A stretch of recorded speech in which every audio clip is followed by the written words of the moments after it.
c'est Patrice Masson, je suis professeur en génie mécanique ici à l'Université de Sherbrooke. Je m'appelle Pascal Ranger, je suis directeur général au CTA.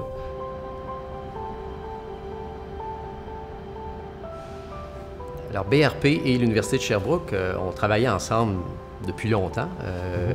Alors, le CTA a été créé il y a quoi, peut-être 8 ans maintenant environ. Est-ce que tu peux peut-être me rappeler le cadre dans lequel ça s'est fait, cette naissance du CTA? Oui, en fait, c'était mon prédécesseur qui était à l'origine de l'idée avec d'autres personnes chez BRP et d'autres personnes à l'université, c'est-à-dire de venir créer un maillage entre les ressources de l'université puis les ressources industrielles de BRP en l'occurrence. Depuis ce temps-là, donc, on a 6 ans de fait dans la bâtisse ici avec plusieurs projets qui ont été menées à bien de différentes façons, de différentes envergures aussi. Certaines d'entre elles ont été commercialisées par BRP, d'autres se sont retrouvées dans la cour de l'Agence spatiale à Saint-Hubert, donc pour le gouvernement canadien. On a eu évidemment des projets qui ne seront jamais commercialisés parce que la recherche n'aboutit pas toujours où est-ce qu'on le souhaite, puis c'est normal aussi. Mais de façon générale, le partenariat a bien fonctionné, puis on est content de l'historique qu'on a jusqu'ici. Est-ce que tu dirais que l'expertise de l'équipe en place ici au CTA a bénéficié de l'interaction avec les chercheurs? Est-ce qu'il y a certains domaines en particulier? Oui. Ouais. Oui, puis certains domaines en particulier, oui. Puis le côté humain, le fait de se côtoyer, le fait de créer une culture propre au CTA. Donc, les gens qui sont au CTA sont évidemment teintés fortement des deux cultures, celle de BRP et celle de l'université.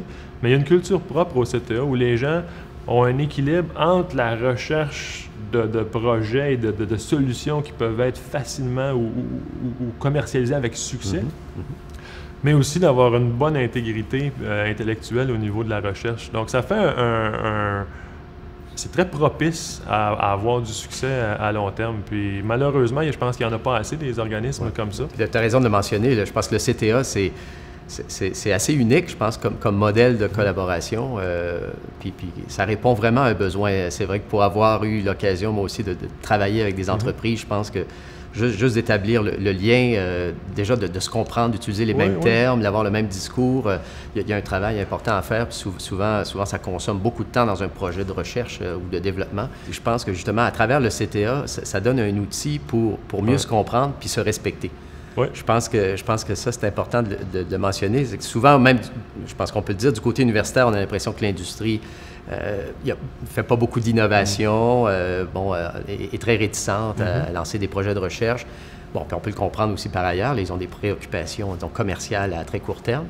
Puis d'un autre côté, on peut avoir la perception que l'université pèle un peu des nuages. Alors, à travers le CTA, ça permet, je pense, c'est une entité qui permet de cristalliser le respect d'un côté et de l'autre. C'est-à-dire qu'on apprend à mieux se connaître, puis ce que chacun fait, puis ce que chacun peut apporter.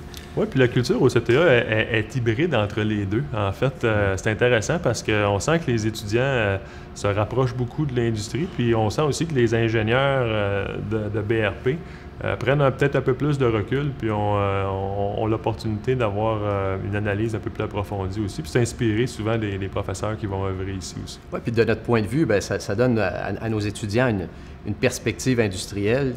Et quand les étudiants choisissent de poursuivre aux études supérieures, souvent, ce qui va les rebuter un peu, c'est le fait que, c'est une crainte, disons, d'être un peu déconnecté des préoccupations industrielles. Alors là, si on peut leur dire, là, vous allez travailler sur un projet qui répond à des besoins industriels, en grande partie, disons, ça c'est très attractif. Des modèles comme ça, de lieux physiques là, où se côtoient les universitaires et les industries, il n'y en a pas tant que ça. T'as raison. Je pense que le CTA reste assez unique pour l'instant, en tout cas, au moins à l'échelle du Québec. Là. Oui, il y en a plusieurs qui sont davantage virtuels, où on crée un réseau, mais on n'a pas nécessairement un site physique où est-ce qu'on peut rassembler les gens puis les équipements. Je pense que ça fait la différence parce qu'il faut habiter l'endroit pour pouvoir y travailler puis créer la culture qui va l'animer. Oui. J'avais, en fait, le directeur du Gauche, Jean-Nicolas, avait l'habitude de dire que la recherche est un sport de contact. Donc, il faut se côtoyer.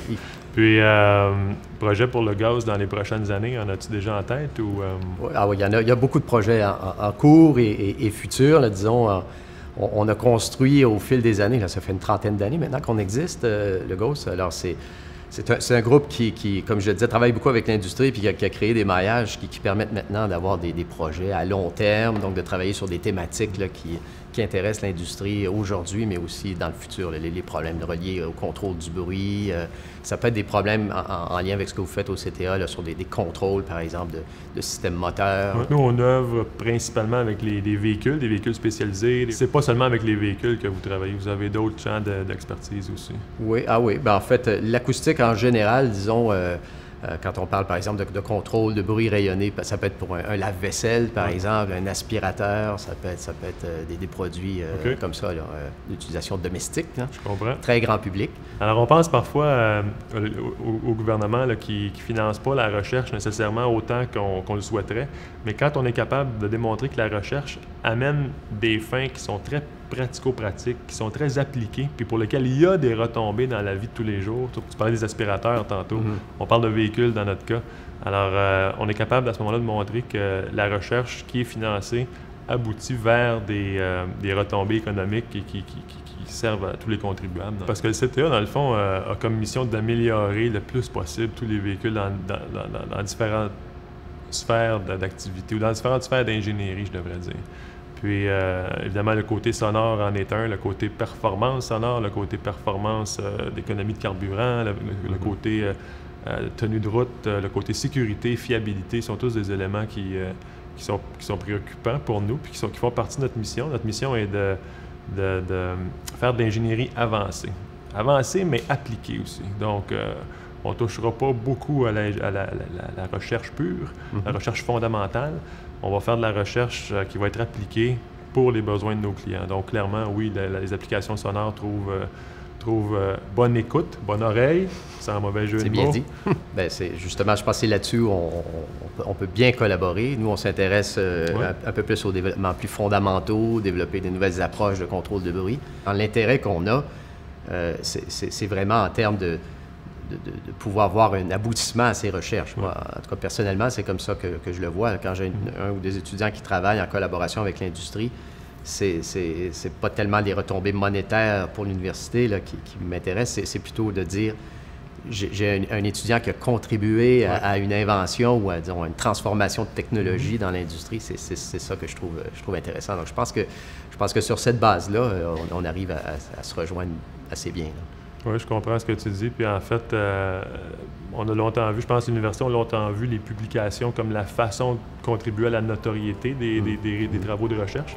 Bien, j'oserais dire que c'est encore plus intéressant quand la notoriété peut venir d'un produit qui est commercialisé puis que le grand public voit régulièrement. Si on peut associer ce produit-là, je pense au Spider, par exemple, ou à d'autres véhicules électriques, ça serait intéressant à ce moment-là. La notoriété du véhicule contribue à la notoriété de la recherche. Ça devient doublement payant. Oui. Puis je vois ça aussi comme une équipe qu'on forme, finalement. Puis on est capable de faire des projets qui vont chercher les forces et les ressources de chacune des organisations. Donc la synergie est très bonne jusqu'à présent. Je suis certain que ça va continuer aussi. Oui. Je te remercie. Merci aussi d'avoir été là. C'était un plaisir. Merci à toi. Ça a été un plaisir. Salut.